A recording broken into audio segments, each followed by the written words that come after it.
poquito la historia de Rosalind Franklin. Vivió de 1920 a 1958. Rosalind fue una británica que hizo una actividad científica magnífica, aunque es cierto que en buena medida ha sido la gran desconocida en cuanto al descubrimiento de la molécula vedette de la biología del siglo XX y del siglo XXI. Ciencia que por otra parte ha sido de alguna manera la ciencia estelar también del final del siglo XX y principios del XXI, igual que lo fue la física nuclear en la Segunda Guerra Mundial. Bueno, pues se cuenta que tenía su cuna en una familia anglo-judía de Londres, en concreto la familia Franklin Bailey. Bailey era su madre. Como sabéis, en Inglaterra, en Francia, solamente se estila un apellido. Pues bien, se cuenta de manera anecdótica que Franklin, la primera vez que tuvo un acto público fue como niña, una niña de 3 años, que le dio la bienvenida con un ramo de flores a la duquesa de York y futura reina Elizabeth, a la reina Isabel de Inglaterra. Bien, pues en realidad su padre, Ellis Franklin, era de origen polaco, había llegado a Inglaterra procedente de Silesia en 1763, digo su familia, vaya, y fue prosperando en los negocios, una familia de origen judío. Y su madre, Muriel Bailey, llegó a Inglaterra, la familia de su madre, en 1740 también, y entre sus miembros había destacados intelectuales, profesores universitarios, etcétera. Se dice que en Rosalind se dan los dos factores que hacen que una persona pueda tener éxito, ¿no? Según se dice, en Inglaterra se combina por un lado la nature, es decir, nature, la naturaleza, la parte genética, que indudablemente la tenía, y por otro lado, la natural, es decir, el ambiente de una casa normalizada, donde había una preocupación intelectual, donde efectivamente se analizaban las cosas y se le daba importancia a la cultura y a la educación. De hecho, así era, digamos, el contexto donde ella vivió. La familia, la verdad es que detectó enseguida que era una chica muy inteligente. Daros cuenta que en aquella época la mujer estaba relegada a un papel fundamentalmente de sumisión, un papel muy secundario, el cuidado de hijos, el cuidado de la familia, y hasta cierto punto no era bien visto, no estaba bien visto que las mujeres tuvieran ideas propias, ni que además fueran inteligentes, ni destacaran en las ciencias, ni por supuesto en las ciencias no. Todavía en el arte había cierta cierta disciplinencia, cierto permiso, ¿no? Y se entendía mejor. Entonces se cuenta que a los 6 años la tía materna de Rosalind, Mami Bentwich, tuvo ocasión la trató mucho y describió a Rosalind, decía, como alarmantemente inteligente.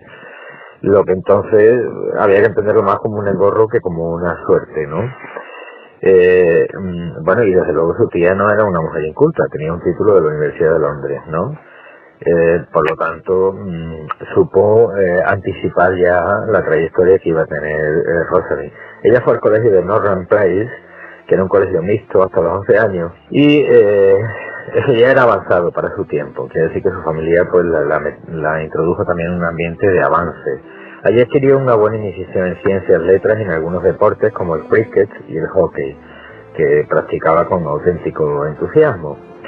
Se fomentaba además en esta escuela el gusto por la naturaleza, el ejercicio por el aire libre, etcétera. Rosalind, por lo tanto, era brillante, despuntaba entre sus compañeras de colegio, sabía lo que quería y iba por ello, tenía carácter, era testaruda, se enfadaba cuando las cosas no le iban bien, y hasta cierto punto tenía una fama de protestona y malcarada. Con 11 años, ya en 1932, empezó a estudiar en el colegio de St. Paul y se convirtió en una Paulina, es decir, un colegio concertado. Sería lo que aquí son los colegios concertados o privados. Allí estudiaban varias de sus primas y se daba una sólida enseñanza secundaria para poder ir a la universidad.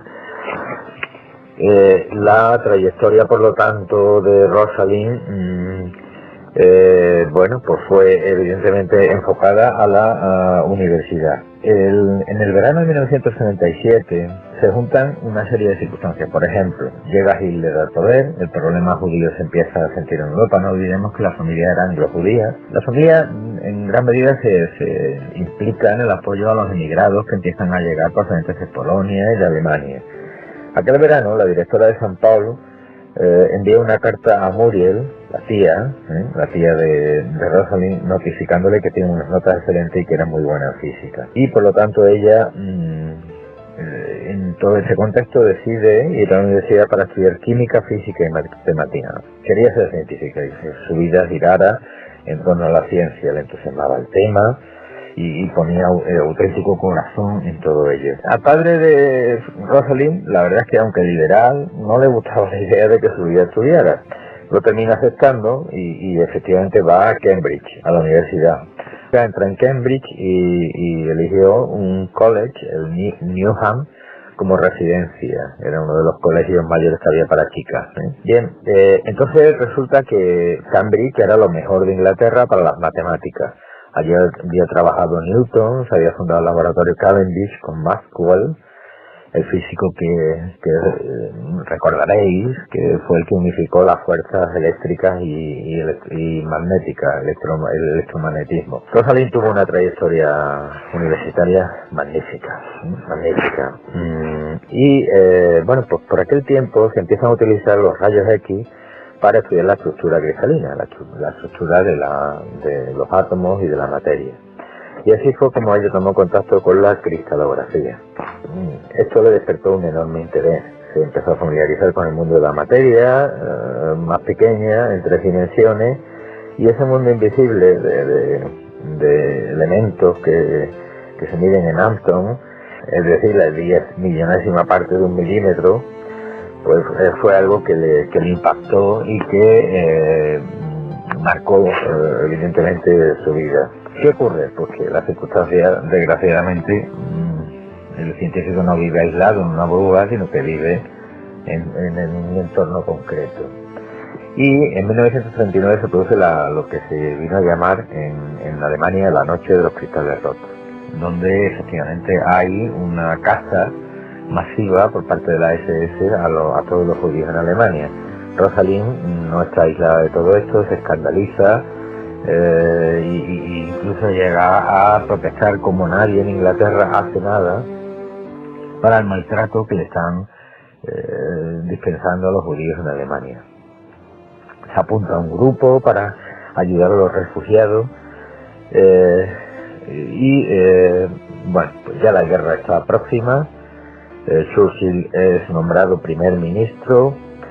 De alguna manera todo eso marca la vida de Rosalind. A finales de 1940 ella conoce a una joven científica viuda franco-judía que llegó como refugiada desde Francia a Cambridge con su hija y deja una profunda huella en ella.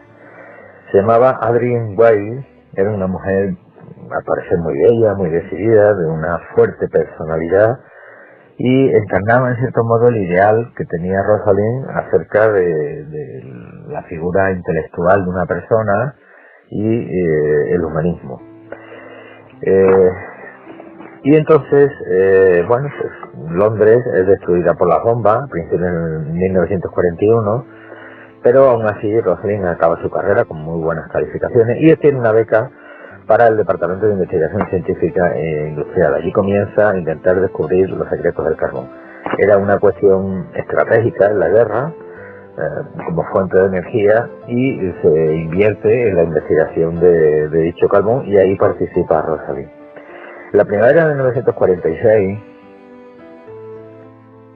tiempos felices en París para Rosalind. Como decía, en la primavera de 1946, Rosalind quiere salir de Londres y ver mundo. Entonces le pide a su amiga Adrienne que le busque en París un puesto de investigación como físico-química. Y efectivamente, a través de un contacto anterior que había tenido con Marcel Mathieu, Marcel Mathieu dirigía los laboratorios del muelle Enrique IV, donde trabajaban una serie de científicos de distintos países y estaban trabajando en concreto en el uso de los rayos X para estructuras orgánicas. No es el caso del carbón, que es una estructura mineral, aunque de origen orgánico, pero se aplicaba esta técnica al conocimiento de las moléculas biológicas.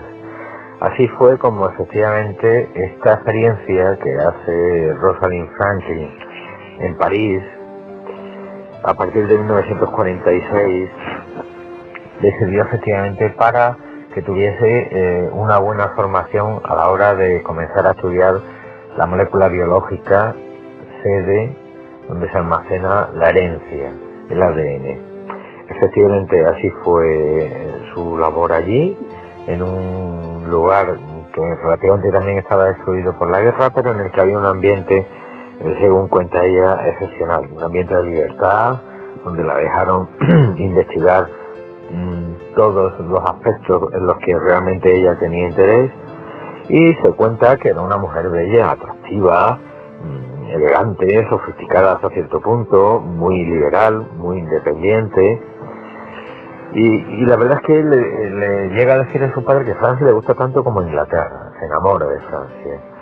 Todos estos avances en París y esa posibilidad de poder aplicar la cristalografía de rayos X a la sustancia biológica fue el motivo de que 4 años más tarde, en 1950, John Randall, director del instituto del King's College, le escribiera una carta, por supuesto británico, el instituto le escribió una carta en la que le encargaba, si ella lo deseaba, ocuparse de una unidad de investigación en la que trabajarían solamente ella y un ayudante, Coughlin, y bueno, pues que compartía, digamos, interés de investigación con Wilkins. Wilkins estaba investigando ya varios años ya, era un físico neozelandés que vivía en Inglaterra y que llevaba varios años trabajando en el ADN, conocer la estructura molecular del ácido desoxirribonucleico.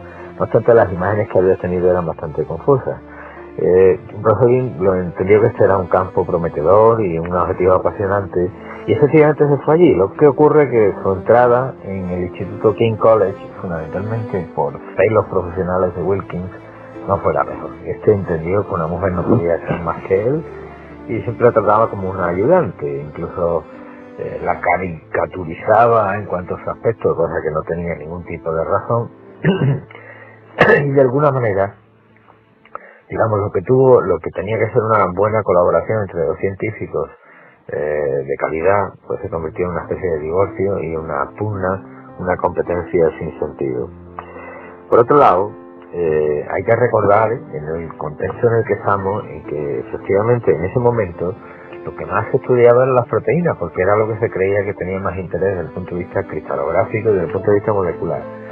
En cierta medida se pensaba que las proteínas tenían un papel fundamental en, quizás no ya tanto la herencia, pero sí en la estructura de los seres vivos. No obstante,